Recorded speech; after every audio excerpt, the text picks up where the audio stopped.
சேத்துமான் கறி தாங்க. எண்ணெய் ஊற்றிக்கலாம். எண்ணெய் நல்லா சூடேறிடுச்சு. இப்போ இடித்து வச்ச இஞ்சி பூண்டு சேர்த்துக்கலாம். வெங்காயத்தை சேர்த்துக்கலாம். வத்தல் மிளகாயும் கருவேப்பிலையும் சேர்த்துக்கலாம். இப்போ தக்காளி சேர்த்துக்கலாம். வெந்து எண்ணெயில் திரிஞ்சு வந்துருச்சு. அடுத்து கறி சேர்த்துக்கலாம்.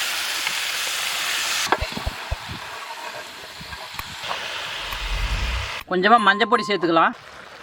இப்போ கொஞ்சமாக உப்பு சேர்த்துக்கலாம். கரம் மசாலா கொஞ்சம் சேர்த்துக்கலாம். மட்டன் மசாலா கொஞ்சம் சேர்த்துக்கலாம். இப்போ ஒரு கிண்டி மூடி வச்சு வேக விட்டுறலாம்.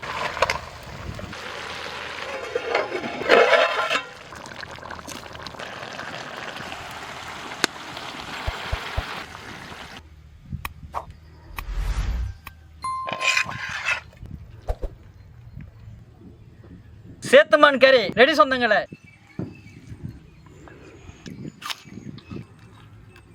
நல்ல தரமாக இருக்குங்க.